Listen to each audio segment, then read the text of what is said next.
Vega Jewelers, exclusive luxury bridal jewelry exhibition 6th and 7th December, Hotel ITC Grand, Bay Beach Road, Vizag.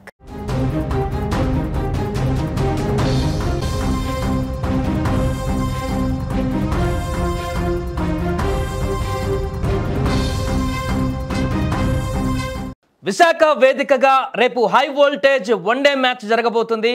Deciding series match ఇది.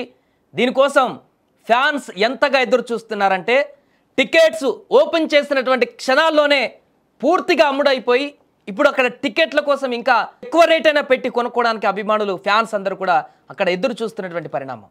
వైజాగ్ స్టేడియంలో ఇప్పుడు టికెట్ల మోత మోగిపోతుంది. పూర్తిగా అమ్ముడుపోయిన తర్వాత కూడా ఇంకా కొనడానికి ఆసక్తి చూపిస్తూ ఏదైనా మార్గం ఉంటుందా ఇక్కడ టికెట్లు కొనడానికి అని ప్రత్యక్షంగా కోహ్లీ రోహిత్ మ్యాచ్ చూసేందుకు, బ్యాటింగ్ చూసేందుకు విశాఖ గ్రౌండ్కు విచ్చేసేందుకు ఆరాట పడుతున్నారు వేల సంఖ్యలో అభిమానులు.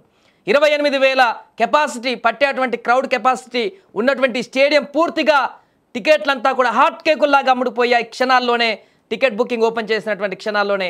దానికి కారణం మొదటి వన్డే, రెండో వన్డేలో బ్యాక్ టు బ్యాక్ సెంచరీలు చేసినటువంటి తర్వాత కోహ్లీ ఒకసారిగా ఈ యొక్క సిరీస్ మీదనే మొదటగా ఇంత హైప్ లేదు. సౌత్ ఆఫ్రికా తోటి వన్డే జరుగుతున్నటువంటి ఈ సిరీస్ మీద పెద్ద హైప్ లేదు. టెస్ట్ కూడా 2-0తో ఘోరంగా వైట్ వాష్ అయిన తర్వాత అభిమానులు చాలా నిస్తేజానికి గురైనటువంటి పరిస్థితి. కానీ ఎప్పుడైతే కోహ్లీ తన బ్యాటింగ్తో విజృంభణ మొదలుపెట్టాడో, మొదటి వన్డేలో అద్భుతమైనటువంటి ఇన్నింగ్స్ ఆడి అభిమానులకు అదేవిధంగా తనను విమర్శించిన వాళ్ళకి ఒక హెచ్చరిక జారీ చేశాడో, రెండో వన్డేలో కూడా రాయ్పూర్లో అదే రకమైనటువంటి సీన్ రిపీట్ చేసి తనలో ఏమాత్రం సత్తా తగ్గలేదు, తనను విమర్శించిన వాళ్ళకి తన బ్యాట్తోనే సమాధానం చెప్తాననే ఒక ఇండికేషన్ ఇచ్చాడో, దానికోసం అభిమానుల్లో ఒక హైప్ మామూలుగా పెరగలేదు.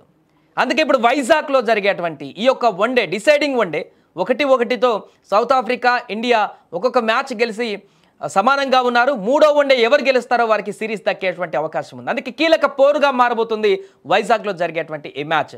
ఈ మ్యాచ్ కీలక మ్యాచ్ అనేది ఒకవైపు అయితే, రోహిత్ కోహ్లీ ఏ రకంగా ఆడబోతున్నారు ఇక్కడ, ఎందుకంటే అచ్చొచ్చేటటువంటి స్టేడియం రోహిత్కి విశాఖపట్నంలో తనకు ఒక రకంగా సొంతిల్లు లాంటిది. ఇక్కడ భారీ ఇన్నింగ్స్లు ఆడినటువంటి చరిత్ర రోహిత్ శర్మకు ఉంది. కోహ్లీ కూడా అద్భుతంగా ఫామ్ కొనసాగిస్తున్నాడు కాబట్టి హ్యాట్రిక్ సెంచరీల కోసం ఎదురు చూస్తున్నారు అభిమానులందరూ కూడా. ఇక్కడ కూడా సెంచరీ కొట్టి తన ప్రతాపం చూపించేందుకు సిద్ధంగా ఉన్నాడంటూ అభిమానులు ఎదురు చూస్తున్నారు. ఆ యొక్క అద్భుతమైనటువంటి క్షణాలు చూసేందుకు, కోహ్లీ బ్యాటింగ్ని నేరుగా చూసేందుకు, మరొక సెంచరీ చేయబోతున్నాడు, అది మేము చూస్తాం, కాలర్ ఎగరేస్తామంటూ అభిమానులు పోటెత్తుతున్నారు అక్కడికి.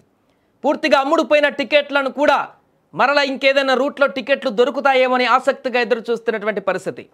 అంతేకాకుండా ఇంకా టీవీలో చూసేటువంటి వారైతే చాలా ఎగ్జైటింగ్గా ఉన్నారు. రేపు టికెట్లు దొరకని వారందరూ కూడా పూర్తిగా ఈ ఇన్నింగ్స్ని ఒక్క నిమిషం కూడా మిస్ అవ్వకుండా చూడాలని కూడా ఎగ్జైటింగ్ ఎదురు చూస్తున్నారు. ఏదేమైనా కూడా విశాఖలో జరగబోతున్నటువంటి మూడో వన్డే రేపు సౌత్ ఆఫ్రికా తోటి చాలా ఇంట్రెస్టింగ్గా మారబోతుంది. ఈ యొక్క మూడో వన్డేలతో సిరీస్ ఎవరు కైవసం చేసుకుంటారనేది ఒకవైపు అయితే, రోహిత్ కోహ్లీ ఏ రకంగా ఆడబోతున్నారు. ఆల్రెడీ కోహ్లీ అద్భుతం ఇన్నింగ్స్ను 2 కొనసాగించాడు. రోహిత్ ఒక దాంట్లో ఆఫ్ సెంచరీ చేశారు. రెండో ఇన్నింగ్స్లో కొంత తడబడ్డా కూడా మూడో వన్డేలో అచ్చొచ్చినటువంటి విశాఖలో అద్భుతమైనటువంటి బ్యాటింగ్ చేయబోతున్నారు రోహిత్. కోహ్లీ కూడా తన ప్రతాపాన్ని చూపబోతున్నాడు. ఈ యొక్క ద్వయం మరొకసారి విజృంభించడం ఖాయమంటూ కూడా అభిమానులు తమ యొక్క కామెంట్స్తో సోషల్ మీడియాలో రచ్చరచ్చ చేస్తున్నారు. సో ఏదేమైనా కూడా వైజాగ్లో స్టేడియం అంతా కూడా క్షణాల్లోనే నిండిపోవడం, అభిమానులు భారీ ఎత్తున అక్కడికి పోటెత్తబోతుండడం, రేపు జరిగేటువంటి వన్డే మ్యాచ్ పైన మరింత ఆసక్తిని పెంచడమే కాకుండా రేపు అభిమానుల నుంచి వచ్చేటువంటి మద్దతు ఏ రకంగా ఉండబోతుందనేది కూడా ఆసక్తికరంగా మారింది.